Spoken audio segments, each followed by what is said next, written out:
Hello good morning students. हमने cash flow की 20 तक इलस्ट्रेशंस कर ली थी बेटा।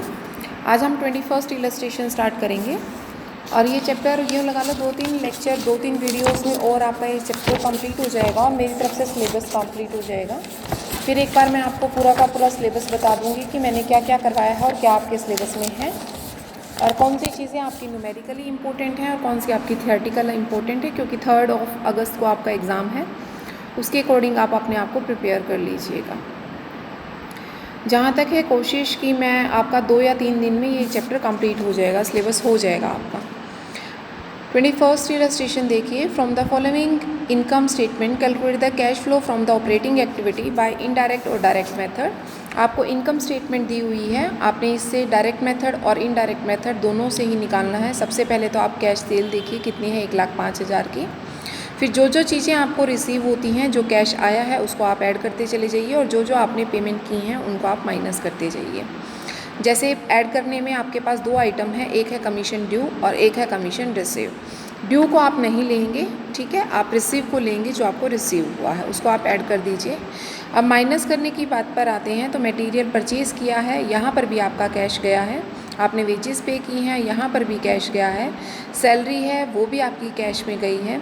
उसके अलावा वेजेस आउटस्टैंडिंग है उनको आप यहाँ नहीं लेंगे। इसी तरीके से सैलरी आउटस्टैंडिंग को भी नहीं लेंगे और जो loss on sale of plant वगैरह है उसको भी आप इसमें नहीं लेते हैं, क्योंकि जो ये आता है ये आपका ऑपरेटिंग एक्टिविटीज़ से होता है, ये आपकी नॉन ऑपरेटिंग एक्टिविटीज़ होती हैं। कहने का मतलब ये आपकी फाइनेंशियल एक्टिविटीज़ होती हैं, इसलिए इसको यहाँ कंसीडर नहीं करते हैं। इसके बाद नेक्स्ट आपका इसी मेथड को इनडायरेक्ट से किया गया है, उसमें भी आपने इसी तरीके से सबसे पहले तो आपका जो प्रॉफिट दिया हुआ है इसमें आप उल्टा चलेंगे।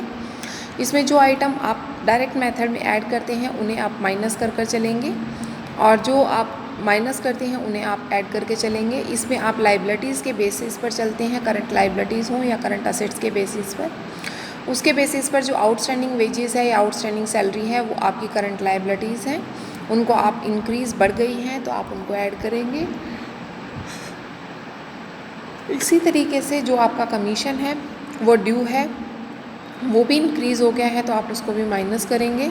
उसके अलावा जो loss on sale of plant वगैरह है वो भी आप यहाँ पर ऐड करेंगे। यहाँ पर आपकी नॉन कैश और नॉन ऑपरेटिंग आइटम सारी की सारी आती हैं। उसके बाद आपका इलस्ट्रेशन 22 में from the following summary of the cash NR limited prepare the cash flow statement for the year ended 31 March 2019 in the accordance with as per the standard 3 using the direct method the company does not have any cash equivalent. Summary of cash accounts है, जैसे balance वगैरह दिया हुआ है। Balance आपका cash का जो है वो 1 अप्रैल 2014 का है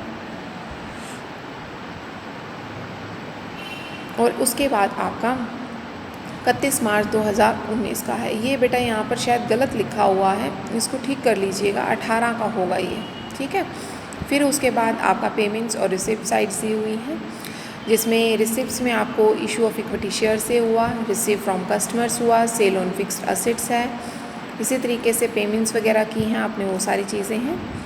cash flow from operating activities में आपका कैश रिसीव फ्रॉम कस्टमर दिया हुआ है। देखो अब आपने कैसे करना है इसको।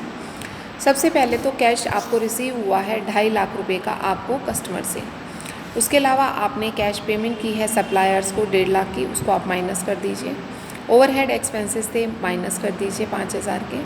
वेजेस एंड सैलरी आपने क्या की है, पे की है, उसको भी माइनस कर लीजिए। इन सब को माइनस करने के बाद आपके पास सिर्फ 70,000 का कैश बच जाता है। उसमें से 20,000 रुपया आप किसके देते हैं, जो आपके टैक्स वगैरह है उसकी पेमेंट आप कर देते हैं, जिससे कि आपके पास सिर्फ 50,000 का है। अब आप इन्वेस्टमेंट एक्टिविटीज़ देखेंगे, ये थी आपकी ऑपरेटिंग एक्टिविटी। अब आपकी इन्वेस्टमेंट एक्टिविटी में जिसमें परचेज़ किया है आपने फिक्स असेट्स को, यहाँ पर भी आपके 70,000 रुपये चले गए और इसी तरीके से सेल करने पर आपके 40,000 रुपये आपके पास आ गए, तो 30,000 का यहाँ से लॉस हुआ। ओवरऑल कहने का मतलब है आपके पास नेट कैश इनफ्लो 20,000 रह गया, ठीक है। यहाँ पर जब आप नेट कैश इनफ्लो निकालोगे तो यहाँ पर सॉल्व करने पर आपके पास सिर्फ 20,000 रह जाएगा। अब आपके पास आएंगी फाइनेंशियल एक्टिविटी। फाइनेंशियल एक्टिविटीज़ में आपके पास जो आपके शेयर्स वगैरह इशू किए हैं वहाँ से आपके पास 25,000 रुपये आया। जो आपका बैंक था आपने उसकी पेमेंट कर दी, वहाँ पर आपने 25 दे दिया, तो मीन कैश कुछ नहीं आया। उसके अलावा डिविडेंड दिया आपने 10,000 रुपये का, अब आपके पास सिर्फ 10,000 और बच गए। मीन 20,000 का बैलेंस था, 20 में से 10 और गए, तो 10 आपके पास नेट जो इंक्रीज़ है कैश का वो आपके पास आया। उसके अलावा आपके पास कैश इक्विवेलेंट जो बिगनिंग में था बिल्कुल 10,000 का वो है, और 20,000 का आपके पास लास्ट में बच गया। मीन यहाँ से वो आपको जो ये बताने की कोशिश कर रहा है कि जो ये वाले कैश के बैलेंस हैं, ये जो दिए हुए हैं, ये डेट ठीक कर लीजिएगा बेटा, ये गलत लिखी हुई है डेट, ठीक है। तो कहता है जो ये कैश के बैलेंस हैं वही आपका बिगनिंग और वही एंड में बनता है, अगर आप इसको प्रॉपरली कैश फ्लो स्टेटमेंट के अकॉर्डिंग करते हैं। उसके बाद आपकी आती है 23rd इलस्ट्रेशन। 23rd इलस्ट्रेशन में वो क्या कहते हैं, from the following summarised cash book of the Marine Drive limited prepare a cash flow statements for the ending 31st March 19 and according to as per the AS3 के according आपने बनाना है। सभी में उसी तरीके से करना है बेटा, जैसे कि कैश आता है उसको प्लस, कैश आता है उसको माइनस। अब आपके पास यही क्वेश्चन सेम पीछे है, जैसे payment to supplier, payment supplier को किए 2,60,000 की, ये माइनस हो जाएगी। आपको कस्टमर से रिसीव हुए 3,40,000 बच गए सिर्फ, ठीक है, 3 में से 2,60 गए, 40 बच गए। उसके बाद आपने वेजी सैलरी दी 20,000 की, तो 40 में से 20 गए, फिर 20 बच गए आपके पास। फिर आपने रेंट वगैरह दे दिया 10,000 रुपया, तो आपके पास सिर्फ 10,000 रुपया बच गया, ठीक है। फिर उसमें आपने 5,000 का इनकम टैक्स पे करा है, वो 5,000, तो 5,000 सिर्फ आपके पास आज के दिन कैश है। ये है ऑपरेटिंग एक्टिविटी से। अब चलो इन्वेस्टमेंट में आपने परचेज़ की है 40,000 की, तो इसका मतलब 35,000, 5,000 सिर्फ आपके पास थे, आपने 40 की खरीदी, तो 35,000 का आपके पास क्या आ गया, नेगेटिव बैलेंस। उसके बाद 45,000 की आपके पास सेल की, तो 45,000 वहाँ से, तो 35 नेगेटिव माइनस 45, तो आपके पास 10 प्लस का बच जाएगा, 10,000 आपके पास कैश में बच गए। उसके बाद आप चलिए फाइनेंशियल एक्टिविटी पर। अब आपके पास 10 बचे हुए हैं, और फाइनेंशियल एक्टिविटी में आपने क्या किया, शेयर इशू किए 1 लाख के, तो 10 और 1 लाख, 1,10,000 आपके पास आ गए। कैश पेमेंट की आपने डिबेंचर्स को 15,000 की, तो आपके पास सिर्फ 95,000 रुपये बच गया। फिर आपने 10,000 का डिविडेंड दिया, तो आपके पास सिर्फ 85 बच गया। 85 में 5,000 आपका ओपनिंग बैलेंस था, तो 80,000 आपका क्लोजिंग बैलेंस होना, 5,000 ओपनिंग था, तो 5,000 वो जोड़ दिया, तो कितना हो गया 90,000। 90,000 आपका क्लोजिंग बैलेंस होना चाहिए। सिंपल से क्वेश्चन है बेटा, इनमें कुछ भी नहीं है। 24th इलस्ट्रेशन चलिए। Prepare a cash flow statement following informations. Opening cash balance है, क्लोजिंग कैश बैलेंस है, increase the trade payables, decrease the trade receivables, fixed assets purchase की है, प्रेफरेंस शेयर्स की रिडम्पशन है, profit for the sale. Simple सा question है, इसको अगर आप इसमें देखेंगे तो आपको और इजीली क्लियर हो जाएगा। देखिए क्या कह रहा है वो,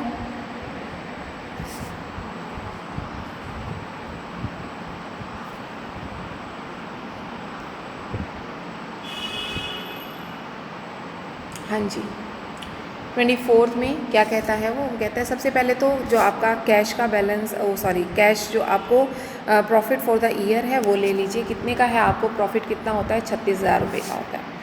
उसके बाद आपने क्या करना है, जो operating profit from the in 36,000 हो गया। उसके बाद इंक्रीज़ इन करंट लाइबिलिटीज़ आपके 26,000 के ट्रेड पेबल्स हैं, 26,000 वो जोड़ दीजिए।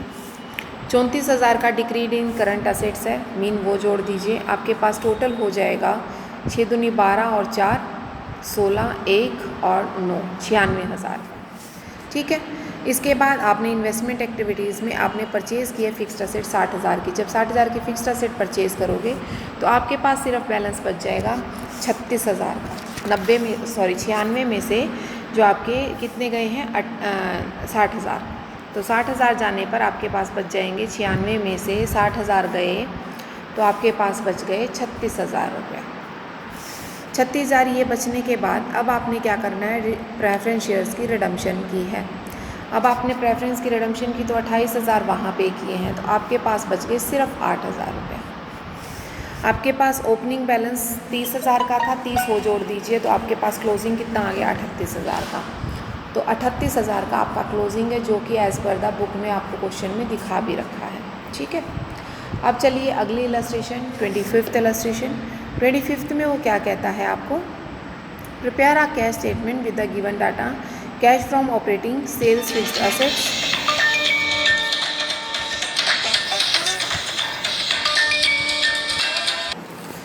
देखो 25th इलस्ट्रेशन में क्या है बेटा, कैश फ्रॉम ऑपरेशंस, आपकी सेल ऑफ फिक्स्ड असेट्स है, इशू ऑफ शेयर्स है, इंक्रीज, वही सारी चीज़ें हैं, रीपेमेंट ऑफ लोन, वो सारी की सारी वही वाली चीज़ें आई। देखो इसमें अब आपका प्रॉफिट कितना दिया हुआ है ऑपरेटिंग एक्टिविटीज़ से, प्रॉफिट दिया हुआ है 50,000 का ना, उसमें अब इंक्रीज़ जो भी है करंट लाइबिलिटी में वो डाल दो, डिक्रीज़ है करंट असेट्स में वो डाल दो, इंक्रीज़ इन असेट है, डिक्रीज़ इन करंट लाइबिलिटी है वो माइनस कर दो।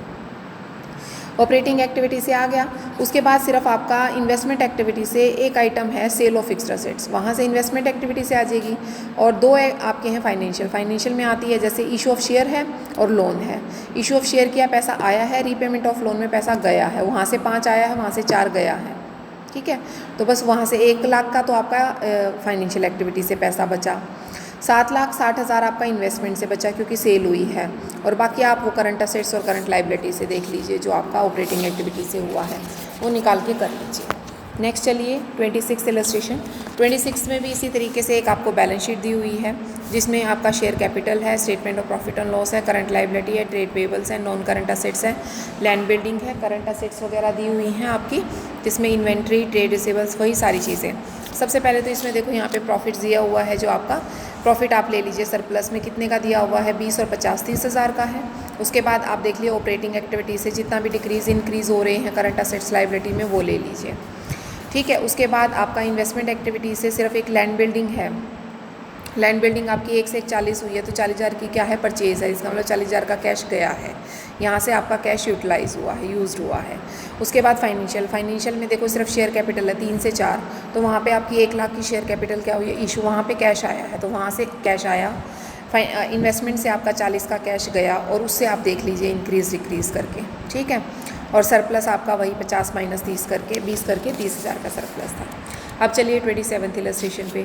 27 में आपको दी हुई है इसी तरह फाइनेंशियल पोजीशन ऑफ द दी हुई है आपको, जिसमें कैपिटल है, अकाउंट पेबल्स वगैरह दिया हुआ है, नॉन करंट असेट्स वगैरह है, करंट असेट्स वगैरह। देयर इज़ नो ड्राइंग, ठीक है, no purchase sale either building of the fixed assets, आपको ये दी हुई है। सबसे पहले तो आप ले लीजिए जो आपको अकाउंट्स, मतलब जितने भी आपको बिल्डिंग्स ये दिए हुए हैं, लॉस वगैरह है या कुछ भी है, जैसे आपका कैपिटल के बेस पे लोगे क्योंकि और कुछ तो दिया नहीं हुआ यहाँ पे, ना प्रॉफिट है ना कुछ है। तो कैपिटल आपकी 615 की थी, 739 की, तो आपके पास यहाँ पे 1,24,000 का लॉस हो जाता है, तो 1,24,000 का आपके पास लॉस है। उसके बाद आपका डेप्रिसिएशन लगता है बिल्डिंग पर, बिल्डिंग कितनी है, 1 से 1 80,000 हो गई, तो 20,000 का डेप्रिसिएशन हो गया, ठीक है। इसी तरह से डेप्रिसिएशन ऑफ फिक्स्ड असेट्स जो 6 से 5 हो गई तो वो आपका 1 लाख का, तो 1,20,000 वहाँ से चले गए, ठीक है। तो आपके पास बच गए 4,000। उसके बाद decrease in the current assets देख लीजिए, 3 असेट्स हैं आपकी, डेटर्स, स्टॉक और कैश, उधर से आपके पास लाइबिलिटी में 1 है। उन चारों में चेंजेस देख लीजिए, वहाँ से आपको जो भी होता है निकलता है, इंक्रीज़ डिक्रीज़ करके वो निकाल लीजिए। इन्वेस्टमेंट एक्टिविटी में कुछ भी नहीं है आपके पास, फाइनेंशियल एक्टिविटी में भी कुछ भी नहीं है आपके पास, बस वहीं से करेंगे। बस इस क्वेश्चन में यही है कि यहाँ पे आपको नेट प्रॉफिट नहीं दे रखा, जो आपकी कैपिटल है उसको नेट प्रॉफिट लेकर आपने क्वेश्चन को करना है, नेट लॉस बिफोर टैक्स करके, ठीक है। उसके बाद 28th इलस्ट्रेशन। 28th में भी आपको शेयर कैपिटल्स दिए हुए हैं, लोन फ्रॉम सब्सिडरी कंपनीज है, लोन फ्रॉम बैंक्स वगैरह दे रखे हैं आपको, ठीक है। उसके बाद करंट लाइबिलिटीज़ आपको दी हुई हैं, इसी तरीके से कुछ करंट असेट्स भी आपको दे रखी हैं। तो सबसे पहले तो नीचे देखा है ड्यूरिंग 26 वर्ष टू 8 डिविडेंड के दिए हैं। तो सबसे पहले तो नेट प्रॉफिट जो आपको दिया हुआ है क्वेश्चन में कितना दिया हुआ है वो देख लीजिए। नेट प्रॉफिट आपको क्वेश्चन के अंदर दिया हुआ है,